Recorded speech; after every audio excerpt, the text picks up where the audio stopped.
Joanne, did you see the news? It said electricity bills went up another 30 to 40% this winter. Can you believe this crap? Yeah, I saw. Things are getting so hard for average working people. Gas and electricity are already through the roof, and yet the expenses just keep piling up. Where does it end? You're always at home. You need to stop using the heating, we can't afford it. In the dead of winter? Are you joking? Do you have any idea how our bills are going to be if you have it turned up like that all day? We're going to be paying out the eyeballs if we don't get it in check. You can keep warm by working harder, cleaning the house, huh?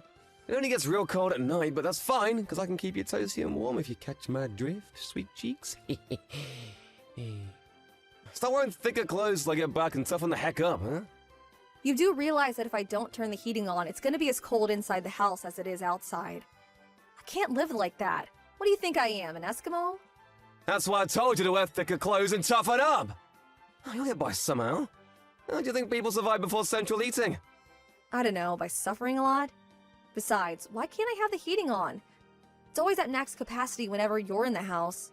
Yep, when you're the man of the house, you have a duty to be maximally snug.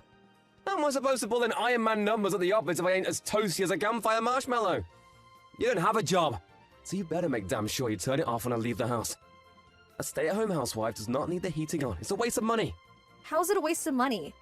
I might not work in a cubicle, but I still work. I'm busy around the house all day. What's heating for if not keeping people warm? Why should we only turn it on when you're home? Because I'm the one who puts the bread on the table, honey bun. It's only fair I get special treatment. What would you do if you got a cold? Ever think about that, huh? Ah! If I couldn't work anymore, where would the money come from? It'll be finished, I tell you, finished! Fine, point taken. I'll do as you say. Listen, baby, here's what I'll do. If I ever get promoted to manager, I'll let you use the aircon once a week during the summer, if there's ever a heat wave. Do you have ambitions for promotion? It's not like I'm planning on it, but let's face it, it's gonna happen eventually. This is me we're talking about here. If you ask me, we're talking months, not years. The president loves me and everyone knows it. It's not what you know, it's who you know. I even have his number. That's how tight we are. Wow, like his private phone number? That's actually impressive. Right? It's obvious he's got me in the sights for promotion. I'm on the road to success and ain't no one gonna stop me. Full speed ahead! That's great, honey. Being buddies with the president can only be a good thing. I can't deny it stings a little to act like his lapdog, but it's gonna pay off in a big way one day. Ability is important, but it's nowhere as important as integrating yourself with the bigwigs. That's the key to success. And when it comes to that, ain't no one as talented as me. All the higher-ups love me. It's been the same at every job I ever had. Your company's president is an amazing guy, right? Yep. He went from being raised by a single mom in one of the poorest towns in the country to single-handedly building one of the most respected donut companies on the planet. He's got the brains, he's got the charisma, he's got the donuts! He's got it all! To tell you the truth, I want to be like him. I've been with him a lot these last months, like shadowing him. You know, it might sound crazy, but something tells me he's training me up to be a successor. Wow. Huh? What's wow supposed to mean? I didn't particularly mean anything by it. I'm just impressed is all. Liar. You don't seem interested in what I'm saying at all. You're the one who asked me about him in the first place. Why the heck you gotta reply like such a deflated balloon, huh? You making fun of me? No, I'm really not. Whatever. There's no way someone like you could understand what an incredible man the president is. Stay-at-home housewives aren't exactly renowned for their brains. As if someone like you could ever comprehend what it takes to manage a company. All you have to do is my supper. Sorry. I didn't mean to upset you, honey. I wasn't making fun of you at all, I swear. Relax, this is my fault. I should have known better than to expect you to be able to hold your own in a conversation about complicated big brain stuff. Still, I shouldn't be so hard on you.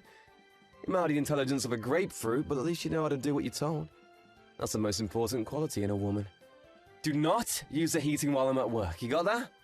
Don't think I won't know if you use it in secret. I know everything. I'll be able to tell from the utility bills, and believe me, there will be hell to pay.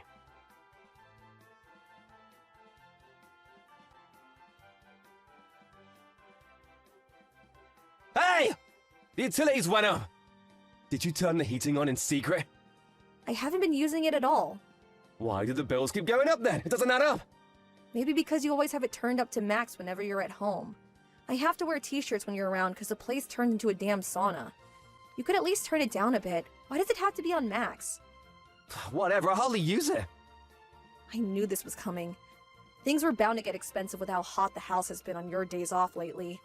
What's the point of me being sat around freezing my pinky off during the day if you do this? You're canceling out my efforts. It's the damn government's fault for not handling the economy better. I'll catch a cold if I don't turn it up. You don't want me to get sick, do you, babe? What's wrong with putting more layers on? That's what you tell me to do. Why can't you take your own advice? God, you're a pain in the ass. Zip it already, you damn foghorn! I'm the breadwinner in this household, and I will not be talked down to by the likes of you! Whatever the extra heating I use is costing us, we'll just have to save elsewhere. How are we supposed to save any more money than we already are if not on the heating? I live completely without gas or electricity when you're not home. I may as well be in the Stone Age. There's literally no more money to be saved. Oh yes, there is! You seem to be forgetting something. Gasoline. That's right! You're banned from using gasoline from now on. What? But how am I supposed to drive? You're banned from driving! What the heck? You can't ban me from driving? How am I supposed to live without the car? It takes 20 minutes to walk to the nearest supermarket. So walk 20 minutes? Jeez, are you seriously complaining over a measly 20 minutes? Being a stay-at-home housewife made you lazy. Back in my grandparents' day, they walked 20 minutes and they liked it. I can't believe you're actually making it out like it's a big deal. It might not seem like much, but you gotta remember I'm gonna be carrying a bunch of shopping bags on the way back. And there's a limit on how much I can carry without the car. Are you really that desperate to save money? Yep. Fine. Oh yeah, you talking about the supermarket reminded me. I have an online drinking party with my old buddies from high school. I want some beer and nuts ready on the table before it starts, eh? Make it happen. Huh? Today? Yep. Go buy me a case of beer. Didn't you see the weather report for today? Snow, right? What's the big deal? Same as usual. This is nothing like usual, Rishi. Have you looked out the window? We're due record snowfall for crying out loud. I'll get buried. Do you really expect me to go to the supermarket in this? On foot? Yep. What's the problem? You want me to walk to the supermarket in the middle of a record-breaking snowstorm for a case of beer? Please just be real with me for a moment. It's a whiteout outside. This is nothing like going out for a walk on a normal day. You grew up in Canada, Joanne. No one's more used to snow than you. Believe in yourself, babe. If anyone can do this, you can. Just because I grew up around snow doesn't mean I can go out for a stroll in a record-breaking snowstorm. Look out the window for heaven's sake. I won't last 5 minutes. It said on the news to stay indoors. They always say that. Oh, the world's gone soft, babe. Surely you ain't gonna listen to those pansies. I don't even have a bike. How am I supposed to bring back a case of beer? Beer is kinda heavy, you know? Carry it, you big sissy! Are you serious? Dead serious. If you have time to whine at me like this, you have time to go to the supermarket. If I didn't have a case of beer and some nuts for my drinking party with the boys later, I'm kicking you the hell out! You can spend the night in the yard.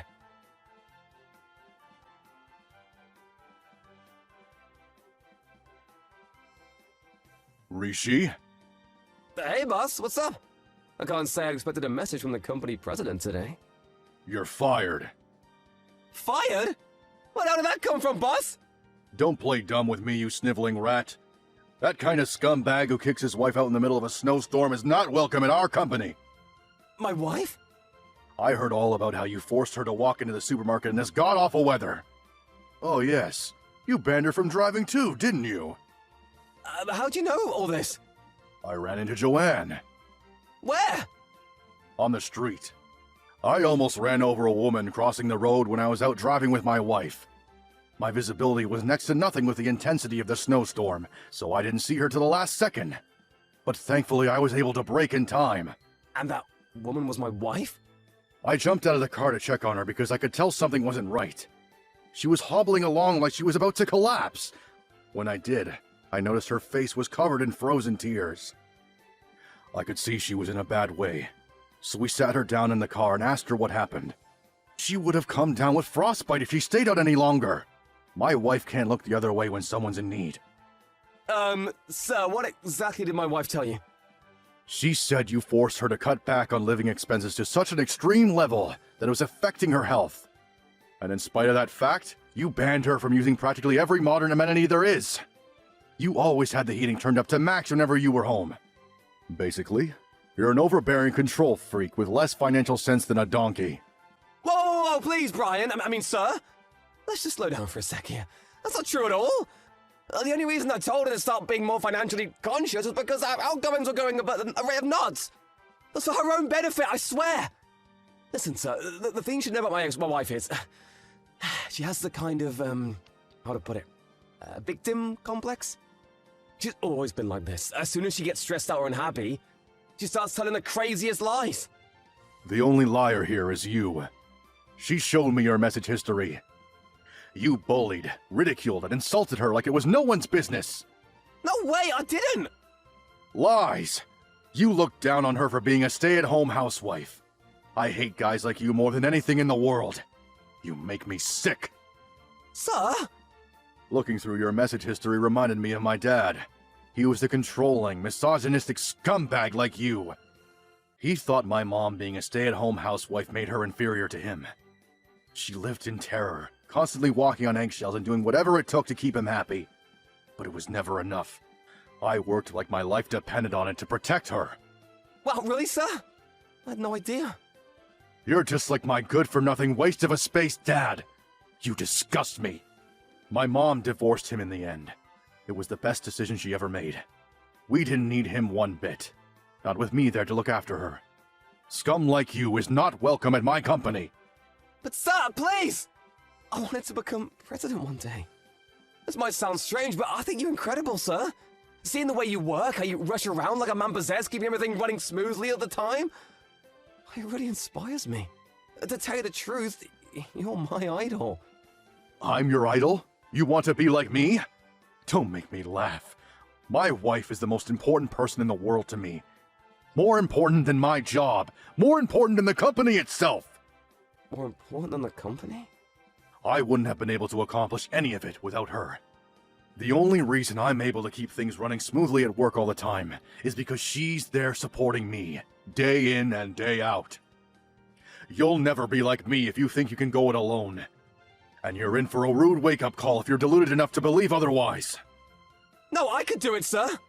I know I have what it takes, but please. This is all one huge misunderstanding. It's not what you think. Can we talk about this in person? No can do. I already went home. There's no reason to stay out in weather this awful. By the way, we brought your wife home with us too. We wouldn't have been able to sleep if we let her go back to someone like you. Wait, Joanne's at your house? Please, can I speak to her? Hi, it's me. Joanne! It seems like there's been some kind of huge misunderstanding. I never mistreated you, did I? Except that maybe I was a little strict every now and then, but I did it for you. You know I always had your best interests at heart, right, babe? Listen to me. I almost died because of you.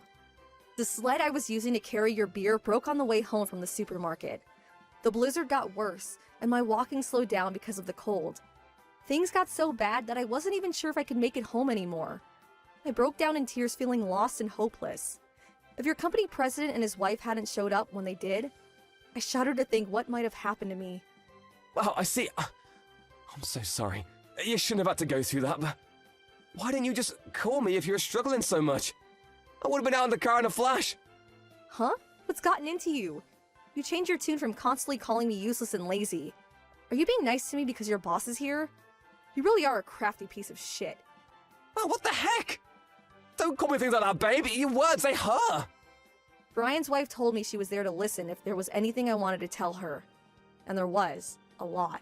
I told her everything. Even if she was a stranger, I thought it'd feel good to get everything off my chest. I realized the guy who saved me was none other than the president of your company halfway through the conversation. You should have seen the look on his face when he realized I was your wife. Our jaws were practically on the floor. I understand how you feel, babe. You've been through a lot. We can carry on this conversation at home, right? I'm not coming home today. What? Brian's wife invited me out for dinner. After that, she said I'm spending the night here in their spare room.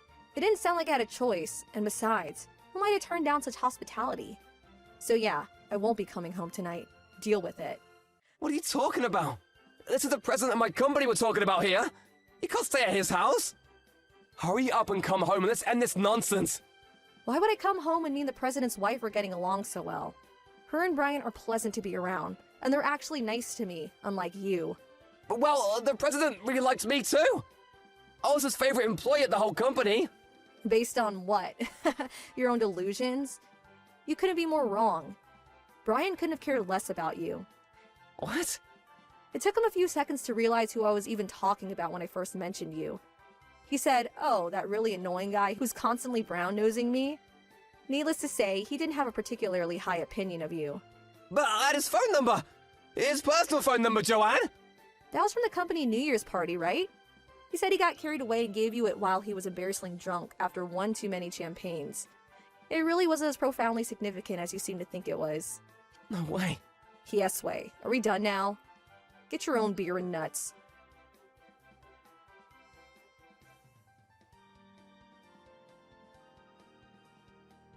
Joanne! When are you coming home? You're annoying. I'm busy baking a cake with the president's wife right now. Stop bugging me. No, you're the one bugging them! I bet they're secretly sick and tired of having you around. They're just too nice to send you home. Wrong. To the contrary, I announced my departure because I thought it was getting in their way. But they insisted I'll stay a little longer because they wanted me to meet someone. I'll be home after that. They want you to meet someone. Who? A lawyer. They told me to hang around a little longer while they find me a good divorce lawyer. A divorce lawyer? What? Is this some kind of joke? Brian told me I shouldn't be married to a man like you. He said I could do so much better. What? Just because he's my boss doesn't give him the right to go interfering in my private life? This crosses the line! You see, Rishi, the thing is, I agree with him. Me and you are done. We're getting a divorce. Not because Brian told me to, but because that's what I want. How are you gonna get by without me? It'll never work, you need me! You're a stay-at-home housewife, damn it. How do you expect to find work? You'll never be able to support yourself without me putting food on the table. Don't worry about it. Brian said there are some openings at his company. I know that's probably the last thing you wanted to hear after getting fired, but meh, whatever. Why do I have to get fired? So I was a little cold towards my wife, so what?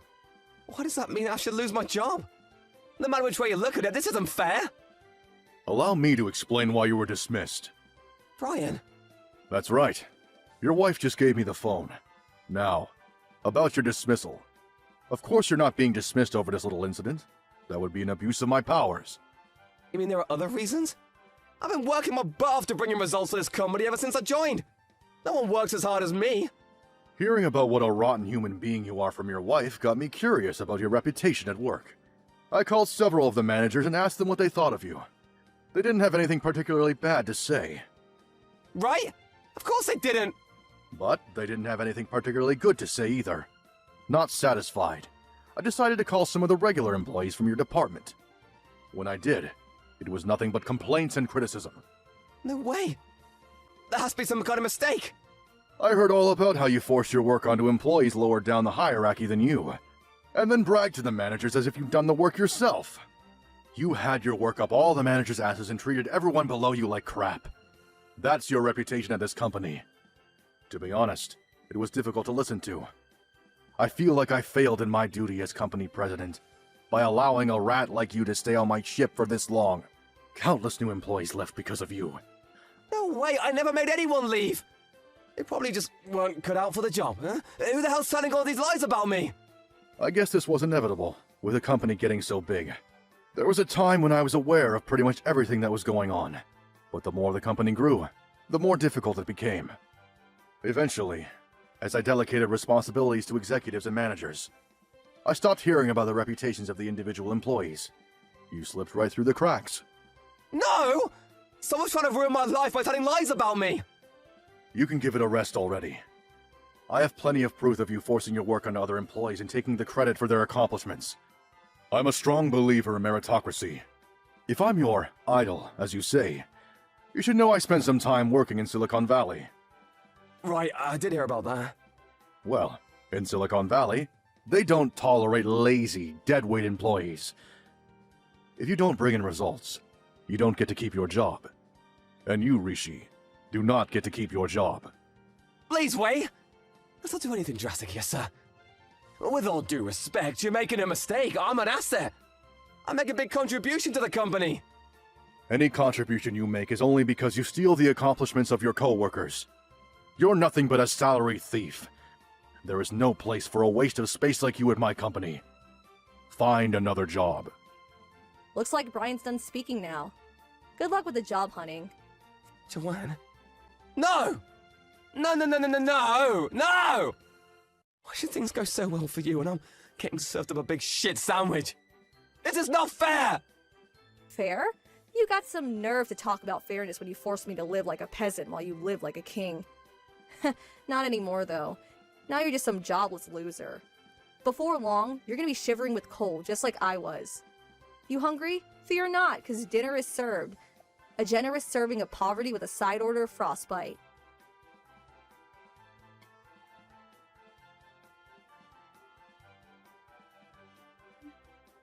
With that, I swiftly divorced my husband, and the whole thing went by without a hitch.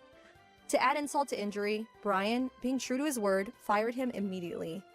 Then, he gave me an administrative position at his company. The company my husband just got fired from. It's hard not to believe in karma sometimes. As one door closes, another one opens. Thankfully, since I was in a different department and my surname had changed, no one knew who my ex-husband was. Brian's been amazing throughout this whole thing. And thanks to his kindness, support, and understanding, getting used to my new job has been a breeze. I'm technically only part-time, but I still have access to a huge amount of employee benefits, and my salary ain't to be sniffed at either. You can tell what a great guy Brian is by the way he treats his employees, and I feel blessed to work for him. Despite only being part-time, he lets me work full-time hours when I need to supplement my income, so I have no trouble getting by on my own. Brian seems to see something in me, and he told me he thinks I should train up for some management qualifications. He even said I could take a course the company provides while continuing my usual job. Always looking for ways to improve myself and learn new things, I decided to take him up on his offer. And I'm currently juggling work with study and having a great time in the process. I feel extra motivated to work hard and prove myself because of how kind Brian has been to me. I want to show him how grateful I am by contributing to his company as much as I possibly can. As for Rishi, I already found a new job. To tell you the truth, I was disappointed when I found out how quickly he found work after getting fired. This might sound evil, but I was hoping he'd stay unemployed for a little longer. That said, it's not all plain sailing. I heard there are a few problems at his new workplace. I heard all this through Brian, who knows the president of Rishi's new company. Apparently, he's a vile tyrant of a man who sees his employees as nothing more than pawns to make him money. The work environment and office culture have been described by more than one employee as worse than hell, and they have the highest employee turnover rate in the industry. Looks like my ex-husband might be in for some rough times. Since it's him, all I can say is, let the rough times roll.